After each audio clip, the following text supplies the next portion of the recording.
여러분 안녕하십니까? 한 주간의 뉴스를 더 깊이 있게 분석하는 전주 MBC 더 체크 이몽진입니다. 먼저 이슈 체크에서는 전주의 한 초등학교에서 학부모의 악성 민원으로 담임이 여러 차례 교체된 사실이 알려지면서 논란이 됐습니다. 어떤 내용인지 알아보고요. 완주 고3면 석상 개발 허가 연장과 관련한 민원에 이어 소방관과 경찰관에 대한 폭언과 폭행 사례가 여전하다는 뉴스도 짚어보겠습니다. 이슈 토론에서는 새만금 산업단지의 용지 부족 문제가 제기됐는데요. 용지 확보 방안 어떤 전략이 필요한지 이야기 나눠보겠습니다. 먼저 한 주간의 이슈 살펴봅니다. 장충석 변호사 나와 있습니다. 안녕하십니까? 안녕하십니까? 네, 최근 전주 한 초등학교에서 악성 민원 논란이 불거졌는데요. 상습적으로 민원을 제기한 학부모 직장에 수백 개의 근조 화환이 배달됐다고 합니다. 자, 분노한 전국의 교사들이 보냈다는데 어떠한 내용인지 좀 말씀을 해주시죠. 네, 이 사건이 지난 2021년경에 있었던 이른바 레드카드 사건까지 이제 거슬러 올라가는 사건인데요. 당시에 이제 전주의 한 초등학교에서 근무하고 있었던 교사가 아이들이 수업 시간에 떠들거나 소란을 피우면은 그 칠판에 레드카드를 만들어 놓고 그 옆에다가 아이의 이름을 붙이는 방식으로 제지를 했다고 합니다. 그런데 이제 그 칠판에 이름이 붙은 아이의 학부모가 교사의 행위가 아동에 대한 정서적 아동 학대 행위에 해당한다라고 이제 그 아동복지법 위반으로 고소를 하면서 법정 공방이 시작이 됐고요. 이 법정 공방은 대법원에서 최종적으로 그 교사의 행위가 정당한 교육 행위다라고 판단을 하면서 일단락이 됐었는데요. 그 이후에도 이 아동의 학부모가 지속적으로 이제 뭐 학교 측에 담임 교체를 요구한다든지 교사를 상대로 민사상 손해배상 청구 소송을 제기한다든지 하는 일들을 반복을 하다 보니까 이게 전국적으로 알려졌고, 그래서 이제 이번에 전국에 있는 교사들이 항의하는 차원에서 이 학부모의 직장으로 이제 집단으로 근조 화환을 보내는 방식으로 이제 항의를 하는 사건이 벌어진 것입니다. 자, 교사노조에서는 기자회견을 열고 악의적인 민원을 종결할 수 있는 권리를 달라 또 정서적 아동 학대 관련 조항을 개정해야 한다고 촉구했는데요. 아동복지법상 정서적 아동 학대는 좀 포괄적인 개념이다 해서 좀 논란이 일기도 했습니다. 말씀하신 대로 이제 그 현재 아동복지법에 보면은 그 정서적 아동학대 행위가 다소 좀 추상적으로 규정돼 있는 것이 사실입니다. 네. 법에 보면은 그 아동의 정신 건강이라든지 발달을 침해할 수 있는 행위 이런 식으로 지금 규정이 돼 있는데요. 이게 그 형사처벌을 받을 수 있는 조항이다 보니까 너무 추상적이다라는 문제 제기가 항상 있어 왔고요. 그러다 보니까는 이제 헌법재판소라든지 대법원 등에서 이런 내용을 보다 구체화시키기 위한 기준도 제시를 하고 해석 기준도 제시를 했었는데, 그럼에도 불구하고 이제 일반 국민들이 보실 때라든지 해당 업종에 종사하시는 분들이 보실 때는 이게 과연 어떤 것이 정서적 아동학대에 해당이 되고 어떤 것은 안 되는지에 대해서 명확한 규정을 좀 찾기 어려워서 계속 논란이 되고 있었습니다. 그래서 이제 그 교원단체 등에서는 구체적으로 어떠한 행위가 정서적 아동학대에 해당한다 이런 구체적인 유형을 좀 열거해달라, 법 개정을 해달라는 요구를 하고 있는 상황입니다. 네, 그렇군요. 자, 오죽했으면 교사들이 집단 행동에 나섰을까 하는 의견도 있습니다만은 한편에서는 또 학부모 직장에까지 실력 행사에 나선 건 좀 지나치다 이런 의견도 있습니다. 자, 이런 경우 어떤 법에 저촉되는 겁니까? 기본적으로 그 근조안을 집단적으로 발송하는 행위는 뭐 표현의 자유라든가 집회 시위의 자유라든가 이런 법들에 의해서 이제 보장을 받는 행위라고 할 수 있습니다. 네. 다만 이제 그렇다고 하더라도 그 행위가 뭐 일정 한도를 넘어가서 주변에 있는 주민들의 뭐 일상생활에 지장을 준다든지 아니면은 다른 사람들의 명예를 훼손한 정도까지 이르게 되면은 이것은 이제 그 집시법이라든지 명예훼손죄에 해당할 수도 있는 그런 행위가 될 수도 있거든요. 그렇기 때문에 집단적인 어떤 문제 제기를 하는 과정에서 법이 보장하는 이런 표현의 자유라든지 집시법이 허용하는 한도를 넘어가지 않도록 좀 주의 깊게 살피는 노력이 필요할 것으로 생각이 됩니다. 네. 또 한편으로는 담임 교사가 여러 차례 교체됐다고 하면 같은 반 아이들도 좀 정서적으로 좀 불안정할 텐데 뭐 대책이 좀 세워졌습니까? 지금 교사노조라든지 교원단체 측에서 지속적으로 요구를 하고 있는 것이 어떤 이런 학부모의 반복적인 악성 민원에 의해서 가중되고 있는 어떤 교사의 업무 부담 이런 것들을 줄이는 제도가 필요하다 이런 주장을 하고 있고 또 교육의 일관성을 유지하기 위해서 제도적인 보완이 필요하다라는 주장을 하고 있거든요. 그래서 이제 제시하고 있는 대안들이 앞서 말씀하신 것처럼 반복적인 악성 민원에 대해서는 교사라던가 학교 차원에서 자체적으로 민원을 좀 종결 처리할 수 있는 그런 권한을 부여해달라는 요구도 하고 있는 것이고요. 그리고 민원 제기만으로 교사의 배치를 전환한다던가 하는 일들은 막을 수 있도록 법제도 개선을 요구하고 있는 그런 상황입니다. 지금 학교 현장에서 이런 악성 민원으로 인한 교육 환경 악화가 지속적으로 좀 문제가 되고 있기 때문에 이런 법률적, 제도적 정비 노력이 좀 필요할 것으로 생각이 됩니다. 네. 해당 학부모에 대해서는 오는 15일에 교권 침해 여부를 가리는 위원회가 열리게 되겠습니다. 그 결과에 따라서 교육당국이 대리 고발이라든지 법적 대응에 나설 방침인 것으로 알려졌는데, 자, 이런 경우에 어떤 부분이 쟁점이 될까요? 교원 지위 향상법에 따르면은 그 교육활동 침해 행위가 규정이 돼 있는데요. 교사가 교육활동을 하고 있는데 그 교사에 대해서 어떤 형법상 범죄에 해당하는 그런 행위를 한다든지 아니면은 반복적인 악성 민원을 제기를 한다든지 뭐 법률적으로 의무가 없는데 교사에게 그런 행위를 하도록 강요를 한다든지 이런 행위들이 이제 그 교육활동 침해 행위로 규정이 돼 있습니다. 그래서 교권보호위원회에서 해당 학부모의 행위가 그런 교육활동 침해 행위에 해당하는가에 대해서 판단을 할 것으로 보이고 그 과정에서 어떤 형법상 범죄에 해당하는 행위가 발견이 된다면 대리고발 조치까지 판단을 하게 될 것으로 보입니다. 네, 알겠습니다. 자, 다음 이슈로 넘어가겠습니다. 완주 고산면 일대 주민들이 인근 석산 개발로 인해서 고통을 받고 있다며 석산 개발 허가 연장을 취소해달라는 행정 소송을 지금 이어가고 있습니다. 상당히 오래된 갈등 사안은 아니겠습니까? 지금 그 완주군 고산면 석산 개발이 지난 1993년도에 처음 시작이 돼서 지금 30년 넘게 이어지고 있는 그런 상황입니다. 주민들은 지금 석산 개발 과정에서 발파 진동이라던가 발파 소음, 분진 이런 것들로 인해서 피해를 보고 건강이 악화되고 있다는 주장을 계속적으로 하고 있는 상황이고요. 지난 2022년도에 완주군에서 이 석산에 대한 개발 연장 허가를 하면서 당시에 이제 상생협의체를 구성을 해가지고 마을 일부 주민들이나 석산 개발 업체 등을 통해서 이제 협의체를 구성을 해서 연장 허가를 한 상황입니다. 그 상황에서 이 협의체에 참여하지 않은 일부 주민들이 또 문제 제기를 지속적으로 하고 또 이 연장 허가에 대한 행정소송까지 제기를 하면서 지금 갈등이 계속되고 있는 그런 상황입니다. 자, 여기가 안남마을입니다. 109명 중에 14명이 암에 걸렸고 또 4명이 이제 돌아가셨다고 하는데 토속 채취와 관련된 그 분진과 좀 무관치 않다고 이렇게 얘기하고 있습니다. 자, 과거 익산 장전마을 사례와 좀 비슷한 상황이 아닌가 싶은데요. 자, 이 기준이 지난 2021년경에 안남마을 주민들의 암 발병률 통계 보고가 나온 것인데요. 전체 주민의 이제 12%가 넘는 주민이 이제 암에 발병이 됐다라는 그런 통계가 나왔고 이 수치가 전체 완주군 암 발병률의 2배를 상회하는 수치여가지고 이제 상당히 논란이 됐었습니다. 비슷한 사례로 말씀하신 대로 과거에 이제 익산의 장정마을에서 인근 공장에서 발생하는 어떤 오염 물질로 인해 가지고 암 발병률이 전국 평균의 수십 배에 이르는 그런 상황이 벌어졌던 사건과 지금 비교가 되고 있는 상황인데요.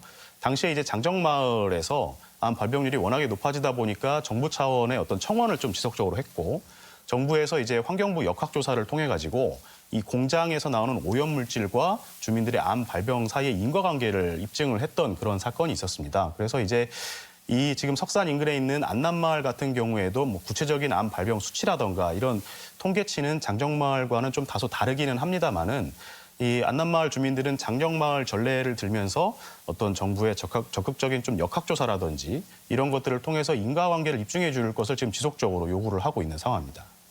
자, 고질적인 문제인데요. 자, 최근 들어서는 업체와의 갈등뿐 아니라 마을 간에 또 갈등도 생겼다고 합니다. 이유가 무엇입니까? 지금 이 석산 개발 과정에서 발생하고 있는 그 마을 주민 내부 간의 갈등은 지난 2022년도에 완주군이 추진했던 그 상생협약을 그 기원으로 보는 시각들이 많이 있습니다. 당시에 이제 완주군에서 일부 마을 주민 대표라던가 석산 개발 업체 등을 통해서 협의체를 구성을 해가지고 이 석산 개발 연장 허가에 동의하는 그런 협약을 맺었었는데요. 이제 이 협의체에 참여하지 못했다고 주장을 하는 여러 마을 주민들이라던가 그리고 또 인근에 있는 중증 장애인 시설이라든지 기관들에서 우리가 좀 협의체에 배제됐기 때문에 충분한 협의가 이루어지지 못했다. 이런 문제 제기를 지금 지속적으로 하고 있고 또 소송까지 제기를 하면서 마을 주민 간에 좀 신뢰도가 많이 떨어져 있고 주민 내부 갈등이 좀 표출화되고 있는 그런 상황으로 보입니다. 그래서 지금 현재 연장 허가에 대한 찬반 의견도 마을 주민 내부적으로도 상당히 갈리고 있는 그런 상황이 됐습니다. 네. 자, 그런데도 행정당국은 뭐 뒷짐만 지고 있다 이런 보도도 나오고 있습니다. 자, 오는 14일에 선거를 앞두고 있는데 주민들의 건강에 미치는 영향이 좀 쟁점이 될 것 같은데 어떻게 전망되고 있습니까? 말씀하신 대로 이제 주요 쟁점이 그 석산 개발 과정에서 발생하는 분진 등이 주민들 건강 악화의 인과관계를 인정할 수 있는가 이 부분이 좀 선거의 쟁점이 될 것으로 보이는데요. 결국에는 어느 측에서 제시하는 증거가 보다 객관적이고 과학적으로 인과관계에 대한 증거를 제시할 수 있는가에 따라서 좀 선거 결과가 갈라질 것으로 생각이 됩니다. 네, 알겠습니다. 자, 마지막 이슈입니다. 전북 소방본부에 따르면 소방관에게 폭언이나 폭행을 하는 시민들이 여전히 많다고 하는데요.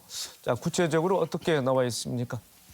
네, 최근에 그 전북 소방본부에서 발표한 내용에 따르면은 최근 5년 동안 이 소방 공무원 등을 대상으로 해가지고 폭력을 행사한 사건으로 인해서 벌금형 이상의 형사처분을 실제로 받은 사건이 총 14건이라고 합니다.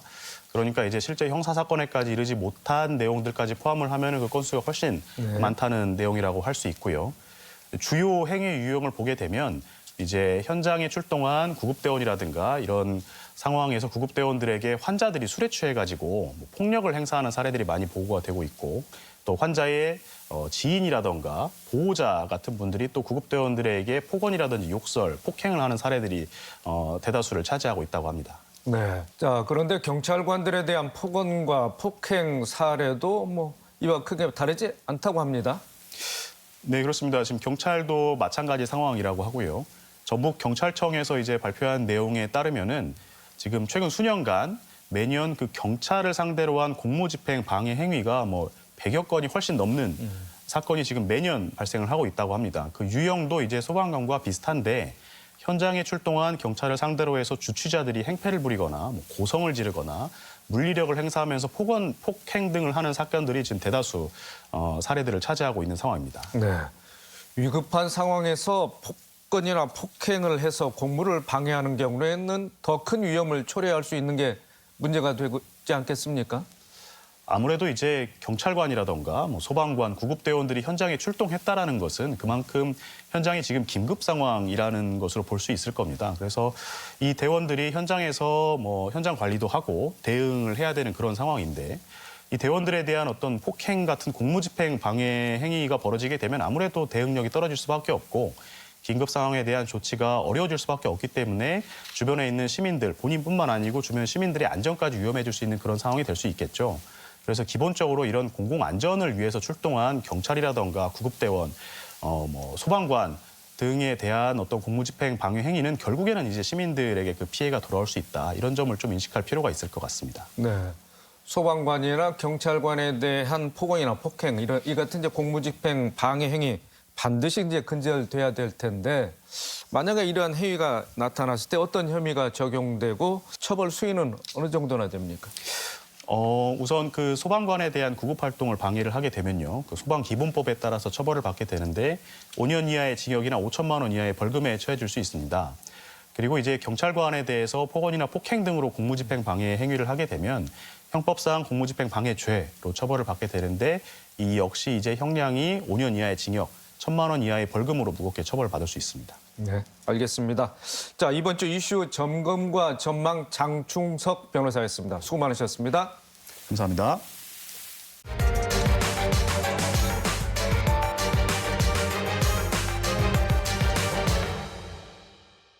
이슈 토론입니다. 최근 새만금 산업단지의 기업 투자가 이어지면서 산업시설 용지가 조만간 소진될 것이라는 예측이 나왔습니다. 산업용지 확대가 필요하다는 주장이 제기됐고 용도 변경과 함께 매립에 속도를 내야 한다는 의견이 있습니다. 일부에서는 반대의 목소리도 있습니다만 새만금 산업단지 부지 확대 방안과 성공적인 활용에 대해서 이야기 나눠보는 시간 갖겠습니다. 토론해 주실 세 분 모셨습니다. 김준성 새만금 개발청 개발전략국 총괄과장, 권민호 전북특별자치도 새만금 지원 수질과장, 박승규 국립군산대학교 금융부동산 경제학과 교수입니다. 세 분 어서 오십시오. 안녕하십니까. 자, 먼저 김준성 과장님.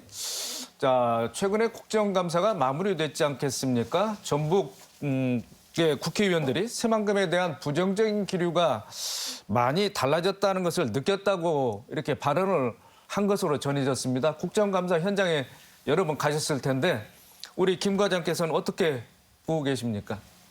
네, 새만금의 SOC 사업이 차질 없이 진행되고 또 새만금 국가 산단도 분양이 잘 되면서 새만금을 바라보는 전반적인 시각이 많이 좋아졌다고 느꼈습니다. 이전에는 대기업들이 투자할 수 있는 난방 한계선이 어디까지다와 같은 좀 회의적인 시각들이 많았습니다. 하지만 이제는 대규모 투자가 계속 이어지고 있고 이제는 기업들이 땅이 모자라서 분양을 대기하고 있는 이런 상황이 되었습니다. 그래서 그 국감장에서도 의원들도 그 새만금이 국가 첨단 전략 산업의 교두보가 되어야 한다. 또 정부가 막대한 예산을 투입해서 SOC 건설을 하는 것은 기업 투자를 유치하기 위한 것이다. 그리고 산업 용지 확대를 위해서 최선을 다해달라라는 당부를 하였습니다.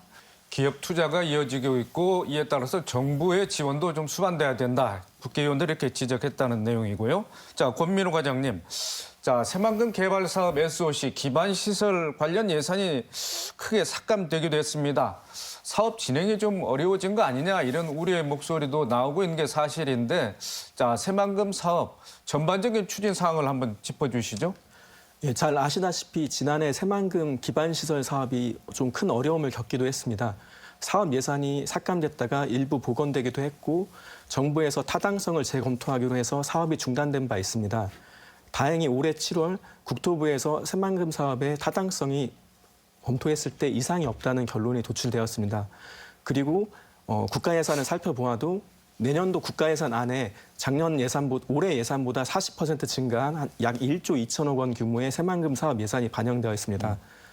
주요 기반 시설별로 살펴보면 새만금 국제공항은 지금 실시 설계를 진행 중이고 2026년에 공사를 착수해서 2029년에는 공사가 완공될 예정입니다. 새만금항 인입철도도 내년 상반기까지 기본 계획을 마무리하고 늦어도 2031년도에는 완공될 예정입니다. 지역 간 연결도로도 현재 설계 중이며 2030년에 완공될 예정입니다. 그리고 마지막으로 새만금 신항도 2025년에 2선석을 완공해서 2026년에는 개항할 예정입니다.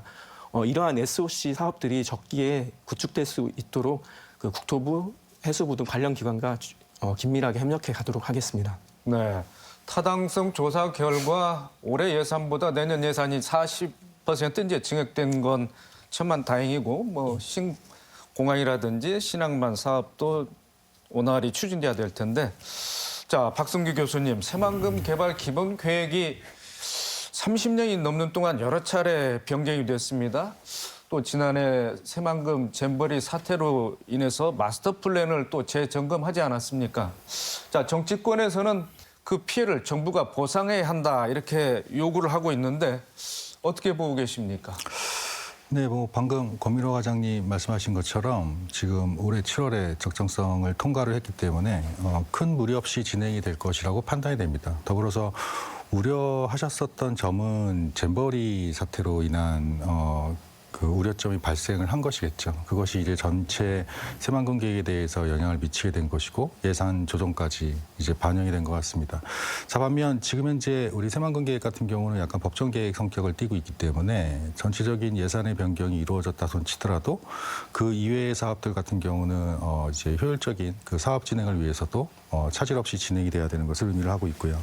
더불어서 지금 적절한 보상을 요구를 이제 하겠다는 주장이, 그러니까 필요하다라는 그런 주장이 나왔습니다. 반면 보상이 요구가 되는 것은 어떤 목적 또는 목표가 명확하게 설정이 돼 있을 때 거기에 대한 차익분에 대한 것을 요구하는 것이 보상이기 때문에 사실 지금 새만금 같은 경우는 당초 저희들이 잡았었던 기대효과보다 새만금 안에서의 내적 활동을 통해서 그 기대효과가 조금 더 파급되는 것으로 지금 현재는 예측이 될 수 있고 향후는 더 그 생태계 조성을 통해서 그 효과가 파생될 것이기 때문에 목적 및 목표를 명확하게 현재는 잡을 수가 없겠죠. 지금 저희들이 잡은 것보다 훨씬 더 커질 수도 있고 그래서 지금 현재 요구되고 있는 보상에 대한 것 같은 경우는 차후 조금 더 명확하게 기준을 설정한 후에 그때 이제 고려해도 되지 않을까라고 생각이 됩니다. 알겠습니다. 자, 권민호 과장님. 자, 전북 새만금 사업은 이제 국책 사업입니다만은 그래도 전라북도에 있는 이런 우리 공유지 아니겠습니까? 자, 전북특별자치도에서 역점적으로 추진하고 있는 사업 분야. 자, 어떻게 말씀을 해 주실 수 있겠습니까? 우선 제일 먼저 지난해 지정된 새만금 2차 전지 특화 단지 활성화가 전북 경제의 체질을 바꿀 수 있는 아주 중요한 기회라고 생각합니다. 현재 23개의 2차 전지 기업이 그 투자 협약을 맺었고 이 중에 14개 기업이 이미 공장을 완공하거나 지금 건설을 하고 있습니다. 이제 2026년 하반기에는 본격적인 양산 체제에 돌입할 텐데요. 이거에 맞춰서 관계 전문 인력 양성, 연구 인프라 구축 등 기업 지원에 역량을 집중할 계획을 가지고 있습니다. 그리고 2차 전지 특화 단지와 더불어 방해 산업이 또 전라북도와 새만금의 새로운 성장 모멘텀이 될 거라고 보고 있습니다. 신소재 신기술 기반 방산 형식 클러스터를 조성해서 이제 무인기나 드론 등 새만금 방해 산업 실증 테스트베드를 구축해서 방해 산업이 전북의 또 다른 미래 성장 동력이 될 수 있도록 밑그림을 그리고 있습니다. 지난 8월에 LIG 넥스원, 한국산업기술실험원 그리고 새만금개발청과 함께 새만금 실증 테스트베드 조성 업무 협약을 체결한 바 있습니다. 그리고 이외에도 전북자치도법 특례로 추진 중인 새만금 고용특구, 고령친화 산업 복합단지 조성에도 힘쓸 계획입니다. 네. 자, 김준석 과장님, 지난해 이제 9조 원에 육박했던 민간 투자 실적이 올해는 좀 줄어든 것 같습니다. 미국 대선 여파라고도 이렇게 분석이 되고 있는데, 자, 현재 투자 규모와 기업 유치 상황 좀 말씀 좀 해주시겠습니까? 예, 지금까지 투자된 총액은 약 15조 원입니다. 네. 그리고 이번 정부 들어서 투자액은 이제 최근 올해 더 늘어서 약 11.1조를 달성했습니다. 48개 기업이 투자하였습니다. 네. 그리고 사회자께서 말씀하신 것처럼 올해 들어 다소 주춤했습니다. 하지만 협약 체결이 최근 들어 다시 늘고 있습니다.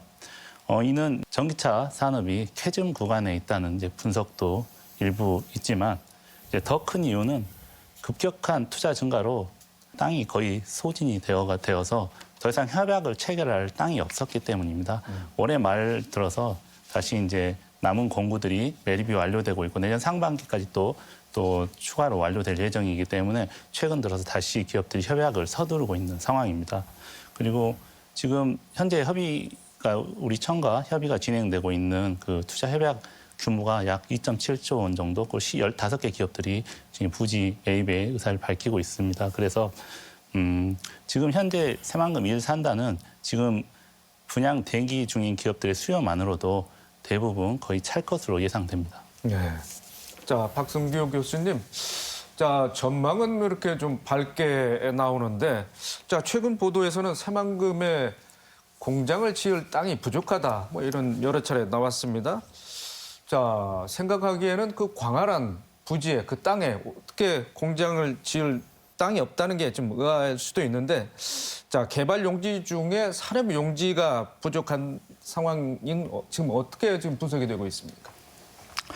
네, 그렇습니다. 지금 현재 산업용지가 한 전체 면적의 한 10% 정도를 차지하고 있고, 그 중에서 실질적으로 가용 가능한 산업용지 같은 경우는 전체 한 5% 그런 식으로 고려할 수 있을 것 같습니다. 통상 산업용지가 부족하다라게 되는 것은 이제 거기 이를 입지하고자 하는 그 수요가 증가하는 것을 의미를 하게 되고 이제 공급 대비 이제 수요가 큰 것을 의미를 하고 있지 않습니까? 자, 좋은 것 같습니다. 저희들이 초기에 새만금을 계획할 때 당시의 수요 추정 방식과 그리고 지금 현재 개선된 우리 방식들을 적용을 해서 우리 용지에 대한 수요 추정을 하게 되는데 그 사이에 격차가 일어났다는 것을 얘기를 하게 되고 저희들이 초기 때에 그 새만금 기본 계획을 잡게 됐을 때에는 사실 이쪽으로 이주를 하고자 하는 이주 희망 기업들을 찾는 것이 가장 좀 어려웠었던 것 같습니다. 자, 반면 지금 현재 새만금이 가지고 있는 여러 가지 여건들을 그 기업체 입장에서는 고려했었을 때에는 그들이 생각했을 때 자기들의 이윤 극대화를 위해서는 새만금에 이주를 했었을 때 그때 이윤이 창출한다고 판단을 한 것이었었고 그로 인해서 지금 현재는 산업용지가 부족하다라는 것으로 주장을 하고 있는 것 같습니다. 자, 근데 중요한 것은 저희가 이제 환경생태용지가 있고 그다음에 우리 산업용지가 있고 우리 농생명용지가 있고 우리 관광레저에 대한 것이 있습니다. 자, 그렇다면 저희들이 일반적으로 보게 됐을 때에는 산업용지를 확대시켜서 기업체를 끌고 들어오는 것이 지역의 성장을 빠르게 견인할 수는 있는 것이겠죠. 자, 반면 과연 기업들을 이주를 시켜서 그들 간의 생태계를 만드는 것이 중요한 것인지 아니면 관광레저용지에 대해서 그 하위 서비스에 대한 생태계를 조성하는 것이 그 지역의 성장을 더 장기적으로 견인할 것인지 그 같은 경우는 상호 이제 비교를 통해서 그 효과를 측정한 그 측정 후에 이제 비교하는 것이 이제 필요하다라고 생각이 됩니다. 네. 자, 김준성 과장님. 자, 오는 2030년에는 기업에 공급할 용지가 사실상 없게 되는 상황이 도래할 거 아니냐 이런 예측도 나옵니다. 따라서 필요한 산업용지 확보 방안을 조금 강구해야 될 텐데 새만금 개발청에서는 어떠한 보관을 갖고 있습니까? 부족한 용지 총량에 대해서 말씀을 드리자면 그 최근 국토연 분석 결과에 따르면 새만금에 필요한 산업용지 총량은 약 44제곱킬로미터, 즉 약 1,300만 평입니다. 반면 새만금청 서관 구역 내에서 확보 가능한 최대치는 저희가 최대한 찾아보았는데 15제곱킬로미터, 약 450만 평, 즉 3분의 1에 불과합니다. 네. 그 15 중에 10은 이미 일산단을 통해서 그 공급이 되고 있습니다. 지금 일산단의 상황은 그 이미 분양 협의 중인 기업들의 수요들만 고려하더라도 사실상 거의 소진되었다고 봐야 합니다. 그리고 바로 나머지 5도 바로 즉각 저희가 개발에 착수할 예정입니다. 그렇다 하더라도 이 부지도 2030년이 되면 소진될 것으로 예상이 됩니다. 그래서 저희는 공급 공백을 막기 위해서는 네. 농생명 용지 일부를 전환할 필요가 있다고 생각합니다. 물론 새만금청 소관구역 내에서 관광레저 용지를 전환하면 되지 않느냐라는 반론도 있을 수 있습니다. 하지만 관광레저 용지는 입지적으로 변산반도 국립공원이 인접해 있고 또 관광레저 용지 특성상 대규모 산업단지가 조성이 된다면 그 내부 관광레저 용지 개발이 사실상 어려워질 것으로 예상됩니다. 그래서 저희는 이제 농생명 용지 중에 일부라도 전환이 되어야 된다는 입장입니다. 그래서 저희의 구체적인 입장은 뭐냐면 지금 당장 시급한 물량만이라도 우선적으로 농생명 용지에서 산업 용지 또는 복합 용지로 전환하자는 겁니다. 지금 당장 개발에 착수하더라도 토지가 공급될 때까지 최소한 4년에서 5년 이상이 소요됩니다. 그래서 그렇기 때문에 2031년부터 2035년까지의 수요만이라도 당장 공급 조치가 필요하다는 것입니다. 그리고 그 이후의 수요에 대해서는 그 중에 일부만이라도 유보용지 형태로 확보를 하고자 합니다. 대신에 줄어드는 농생명 용지의 그 면적을 감안해서 새만금청 소관 용지 내에서 그 일부 농생명 용지를 확보해서 대략적으로 농생명 용지의 총량은 유지하는 방안을 검토하고 있습니다. 이 방안을 가지고 농림부 등 관계부처와 협의를 진행해 가고 있습니다. 네. 박 교수님, 농생명 용지를 산업 용지로 전환하는 과정 또 법률적으로 보완하고 또 개선해야 될 텐데 자, 어떻게 전망하고 계십니까? 지금 현재 우리 군산 쪽에는 농생명 용지가 상대적으로 많은 비중을 차지하고 있기 때문에 여기에 대해서는 개발 수요가 있다라고 지금 얘기를 하고 있고 실질적으로 개발 수요가 지금 있는 것으로 제시가 되어 있습니다. 자, 따라서 농지를 우리 산업으로 용지 변경함으로써 우리 향후에 우리 여기에 대한 효과를 조금 더 이제 봐야 될 것이라고 보게 되는데 지금 추정 방법에 따라서는 약간씩의 다 차이가 있게 됩니다. 근데 지금 현재 추정된 결과에 의해서는 지금 현재 수요 추정 결과가 지금 공급되는 용지를 초과한 것으로 나타나서 전환이 지금 필요할 수밖에 없는 상황이겠죠. 자, 반면 이것이 실질적으로 기업들의 그 이주를 도모하게 되는 실질적으로 그 맞는 결과인지 여기에 대한 건 다시 한번 이제 판단하는 것도 필요하고 더불어서 농생명 용지에서 산업 용지로 전환하게 됐을 때는 이제 추가적인 비용이 들어가게 됩니다. 즉 저희들이 전환을 해서 나타나게 되는 개발 이익과 그리고 추가 변경을 하게 됐을 때 추가적으로 소모되게 되는 비용과의 차이 같은 경우도 실질적으로 고려를 해야 될 것 같습니다. 그래서 지금 현재 많이 나오는 용어 중에서는 이제 복토라는 용어가 나오게 되는데 이제 깊이가 서로가 틀기 때문에 그것을 산업용지에 맞춰서 이제 복토 과정을 거치게 되는 것들. 거기에 대한 비용 같은 경우라도 이제 아마 검토를 하셨을 것이라고 판단이 되지만 그 검토를 통해서 산업용지로의 전환이 바람직한지에 대한 것을 첫째 시나리오별로 제시를 하셔야 될 것이고, 그리고 즉 거기에 대한 고려가 필요한 것이고, 더불어서 뭐 기재부, 농림부, 뭐 국토부 등 우리 중앙부처에서의 협의를 통해서 가장 효율적인 결과를 뽑기 위해서는, 즉 향후에 이제 주민에 대한 복리 증진과 그다음에 기업에 대한 이윤 창출, 그리고 지자체의 재정적 증대를 위해서는 어떠한 방안이 가장 적합한지, 그런 것들을 상호 비교해서 결정을 해야 될 것이라고 판단이 됩니다. 자, 산업용지 확보 못지않게 중요한 게 또 핵심 인프라 구축이지 않겠습니까? 자, 권민우 과장님, 전북특별자치도 이와 관련해서 어떤 계획을 갖고 있는지 좀 말씀을 해주시죠. 예, 저 새만금의 토지 이용 계획에는 그 산업용지 말고도 이제 복합개발용지, 그리고 농생명용지, 환경생태용지 등이 있습니다. 이제 복합개발용지의 대표적인 사업은 새만금 개발공사에서 추진하는 새만금 스마트 수변도시입니다. 스마트 수변도시는 새만금에 건설되는 첫 번째 도시이기 때문에 정주 요건을 갖추는 게 무엇보다 중요하다고 생각합니다. 지금 세종시의 그 복합 커뮤니티 센터를 먼저 선제적으로 건설하여 입주민들에게 그 공공 서비스를 제공한 것처럼 스마트 수변 도시에도 선제적으로 복합 커뮤니티 센터를 설치할 필요성이 있습니다. 이에 새만금 개발청과 같이 내년도에 복합 커뮤니티 센터 예산이 반영될 수 있도록 최선의 노력을 다하겠습니다. 그리고 아까 김준성 과장님 말씀하신 것처럼 새만금 토지 면적의 한 30%가량은 농생명 용지가 차지하고 있습니다. 농생명 용지는 농생명 산업의 첨단화 그리고 식량 안보의 첨병 역할을 하는 아주 중요한 역할을 담당하고 있습니다. 현재 농생명 용지의 11개 공구 중에 9개 공구가 완료가 된 상황인데 아직 그 농업용수 공급이 진행되고 있지 않아서 본격적인 영농 활동에 지장을 받고 있습니다. 그래서 지금 그 MP 과정에서 그 농생명지의 산업용지 전환 이런 부분들이 빨리 정리가 돼서 농생명 용수의 공급 사업이 조속히 진행될 수 있도록 관계기관과 긴밀히 협력하겠습니다. 마지막으로 이제 환경생태용지는 그 새만금의 수질 개선과 생태 복원에 아주 중요한 역할을 담당하고 있습니다. 지금 그 환경생태용지 1단계 공사는 한 0.8제곱킬로미터 규모로 이미 완료가 되어 2022년부터 사람들이 방문을 하고 있습니다. 이 전북 지역 그 학교 학생들에게 필수 코스로서 아주 인기가 있는 곳입니다. 이렇게 1단계 사업 환경생태용지가 성공리에 마쳤듯이 이제 2단계 사업도 조속히 진행할 필요가 있습니다. 그래서 2단계 사업도 내년에 설계가 착수할 수 있도록 관계기관과 긴밀히 협력해 나가도록 하겠습니다. 네. 자, 김준성 과장님, 산업 용지를 확보해서 새만금의 미래를 어떻게 담을지 사업 계획이라고 할까요? 큰 그 윤곽을 좀 설명을 해 주시죠. 네. 네, 저희들이 기본적으로 갖고 있는 방향은 그 새만금은 결국 초장기 프로젝트이기 때문에 단계적으로 발전시켜 나가야겠다 이런 생각을 갖고 있습니다. 무엇보다 우선적으로 추진돼야 될 것은 기업 투자와 인구가 유입될 수 있는 기반을 마련하는 것입니다. 그리고 그 다음에 도시 발전과 수요에 맞춰서 단계적으로 다각적으로 개발해 나가겠습니다.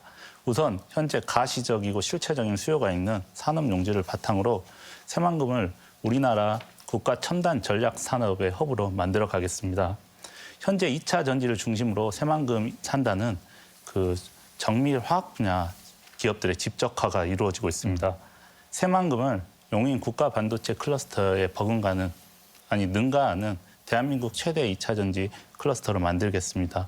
이를 시작으로 새만금의 신항만과 그 익산 국가식품 클러스터 그리고 새만금의 광활한 농생명 용지를 연계하는 글로벌 푸드 허브를 개발해 가겠습니다.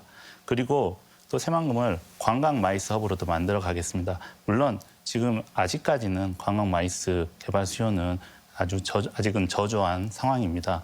하지만 그 2030년 전후로 국제공항이 개항되고 또 크루즈항이 입항하게 되면 또 관광 마이스 개발도 본격적으로 진행될 것으로 생각이 됩니다. 이를 위해서 차질 없이 준비하고 실천해 나가겠습니다. 알겠습니다. 권민우 과장님, 정부의 예산 확보 또 용지 부족 문제를 해결하더라도 환경 문제가 또 간간히 좀 등장하고 있습니다. 또 지자체 간의 관할권 문제도 있는데 이런 환경 또 관할권 이건 어떻게 조율해 나갈 계획이신지 말씀 좀 해주시죠. 예, 그 새만금 호내의 수질은 그동안 계속 시행했던 그 상류 지역의 수질 개선 대책과 1일 2회 해수유통 시행으로 대부분 지점에서 목표 수지를 만족하고 있습니다. 올해는 이제 정부가 추진하는 그 3단계 수질 개선 대책에 그 단기 평가가 있는 상황입니다. 그래서 이 단기 평가가 지금 내년까지 예정되어 있는데 이 평가 결과를 보고 여기에서 부족한 부분은 추가적인 대책을 발굴하도록 하고 있습니다.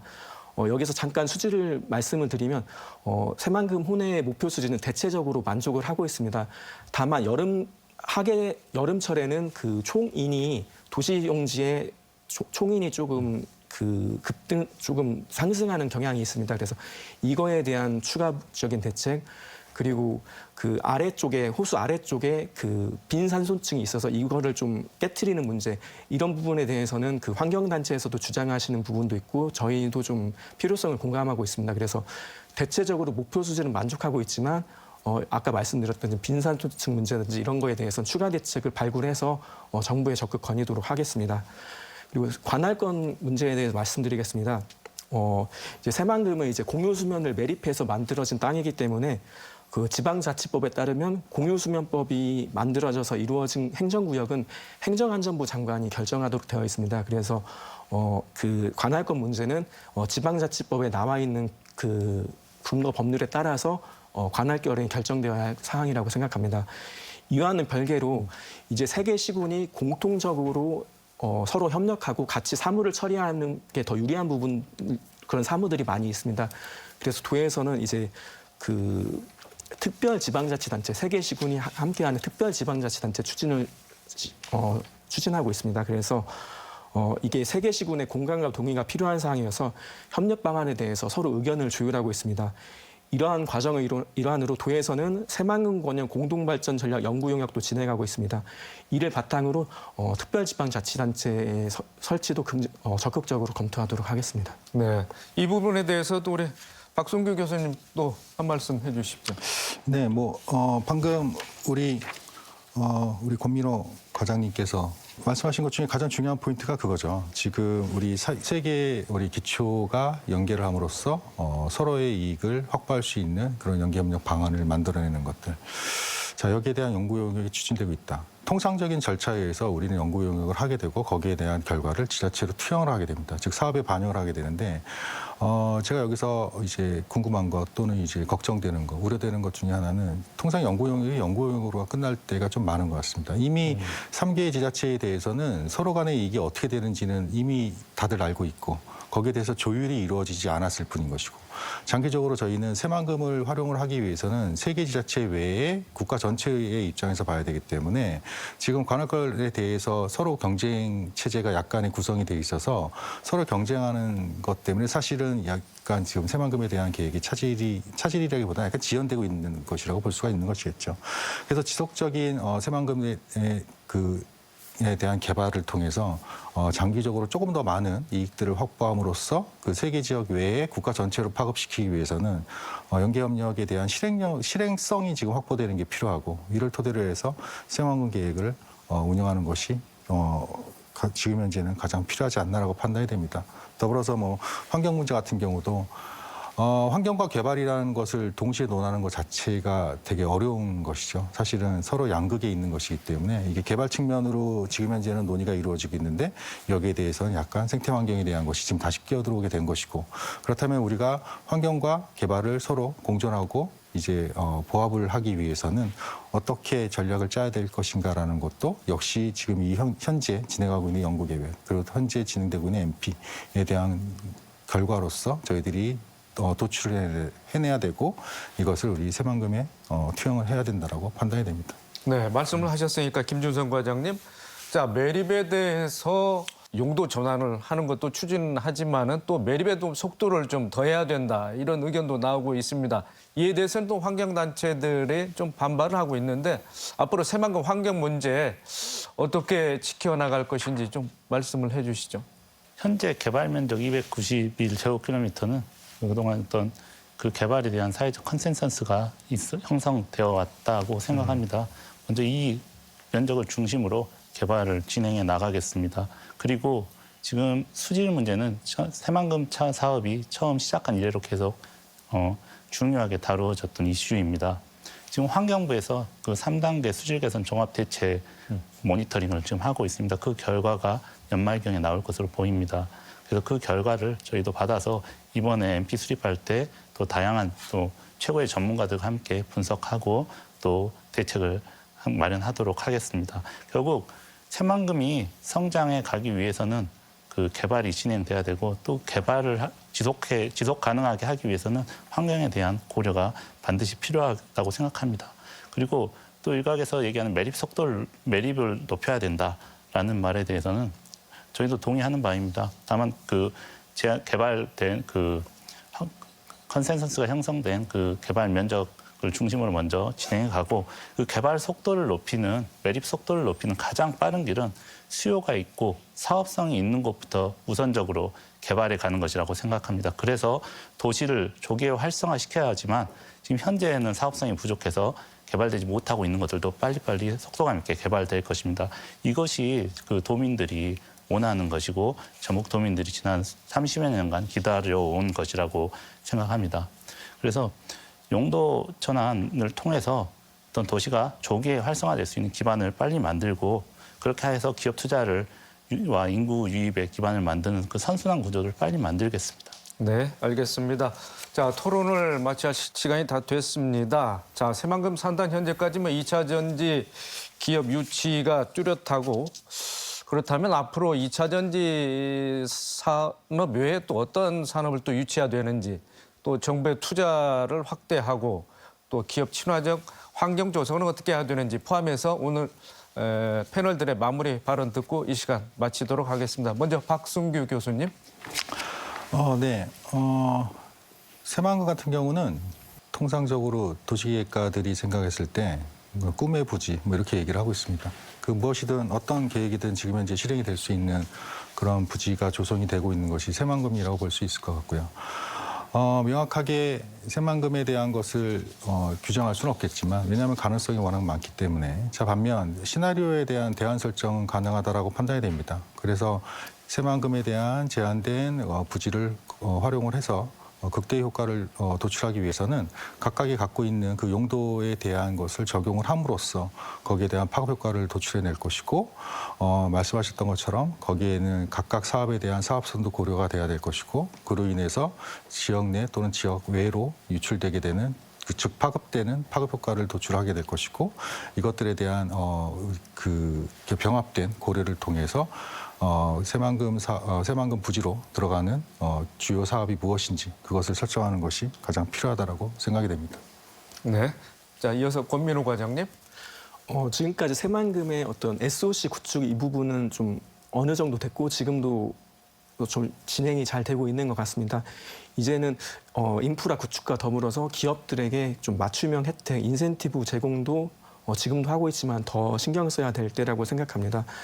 도에서는 이제 RIS 사업이나 글로컬 대학, 도내 교육기관을 통해서 기업에서 필요한 인력이 제때제때 공급될 수 있도록 하고 있으며 또 도에서는 또 1기업 1공무원 전담 제도 같은 걸 해서 친기업적인 환경을 조성하는 데 더 노력하겠습니다. 그리고 인센티브 혜택과 더불어서 기업에 대한 세제 혜택도 좀 중요하다고 생각합니다. 그래서 지금 새만금에 투자진흥지구가 지정되어 있지만 이거와 별개로 수도권 가면 업체권역 내 기업이 지방으로 이전했을 때 가업 상속공제 대상 확대와 공제항들을 상향 조정하는 상속세 및 증여세법 개정과 새만금 3단을 기회발전 특구로 지정할 수 있도록 하는 지원 방안도 강구정에 있습니다. 네, 알겠습니다. 자, 마지막으로 김준성 과장님. 네, 말씀하신 것처럼 2차 전지 외의 분야의 여러 산업들도 새만금에 유치되어야 됩니다.